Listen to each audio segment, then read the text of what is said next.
Hello வணக்கம், இது உங்கள் சிவி ஜோன். எல்லாரும் எப்படி இருக்கீங்க? இப்போ பார்த்தீங்கன்னா அரோராவும் விஜய் பார்வதியும் பேசக்கூடிய விஷயங்கள் வருது. அரோரா பயங்கர தெளிவாக தான் பேசுகிறாங்க. அப்பா பயங்கரமான ஆளாக இருக்காங்க.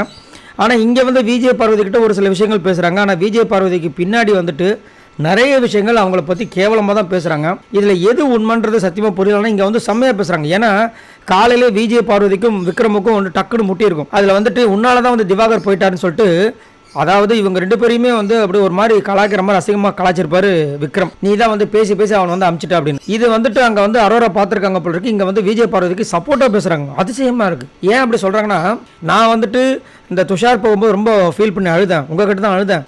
அப்போ இந்த மாதிரி தான் நிறைய பேர் பேசுகிறாங்க. நீ தான் வந்து பேசி வந்து துஷாரை வெளியே அனுப்பிட்டேன்னு சொல்லும்போது எனக்கு ரொம்ப வருத்தமாக இருந்துச்சு. இப்பயும் அதே மாதிரி வந்துட்டு விக்ரம் வந்துட்டு நீங்கள் தான் பேசி அனுப்புங்க, வெளியே அனுப்பிச்சிட்டிங்க திவாகரன் சொல்லும்போது எனக்கு ரொம்ப கஷ்டமாக இருக்குது. ஏன் இந்த மாதிரி வந்துட்டு இந்த மாதிரி பேசுகிறாங்க? ஆனால் நீங்கள் வந்துட்டு ஸ்ட்ராங்காக இருக்கணும். ஏன்னா இதுக்கப்புறம் உங்களை வந்து அதை சொல்லியே வந்துட்டு உங்களை உடைப்பாங்க, நீங்கள் விட்டுறாதீங்க அப்படி மாதிரி சொல்கிறாங்க. ஷாக்கிங்காக இருக்குது. என்னடா இது, இந்த பொண்ணு நல்ல விதமாக சொல்லுதா, இல்லை இங்கே வந்து ஏற்றி விடுறதுக்கு பார்க்குதா, இல்லை அலர்ட் கொடுக்குதா, இல்லை அதையே அந்த அதாவது சொன்ன விஷயத்தையே இந்த பொண்ணு பண்ணக்கூடிய பொண்ணு தான். ஆனால் இது ஒரு டவுட்டாக இருக்குது அப்படின்ற மாதிரி இருக்குது.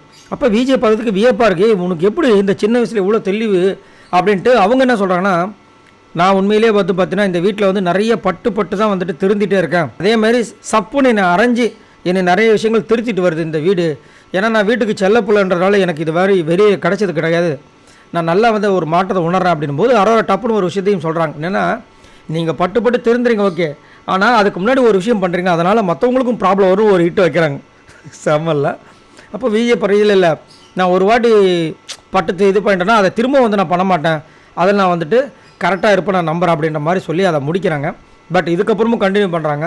ஆனால் அரோரா வந்து அழகாக ஒரு வார்த்தையை சொல்கிறாங்க. எனக்கு ஷாக்காக இருக்குது. ஏன்னா நேற்று விடுங்க, கொஞ்ச நேரத்துக்கு முன்னாடி வரைக்கும் பார்த்தீங்கன்னா விஜய் பார்வதி பற்றி அவ்வளோ பேசிட்டு இப்போ வந்து விஜய் பார்வதி இதெல்லாம் சொல்லி உங்களை உடைப்பாங்க, கொஞ்சம் பார்த்து இருங்க, விக்ரம் சொன்னது தப்பு தான்றாங்க. விக்ரம் கிட்டே நல்லா பேசுகிறாங்க, ஜாலியாக பேசுகிறாங்க. அதை விக்ரம் கிட்டே சொல்லலாமே, ஏன் இவங்க கிட்ட சொல்லிட்டு இருக்காங்க? இதை பற்றி உங்களோட கருத்தை சொல்லுங்கள் பாய் நண்பர்களே.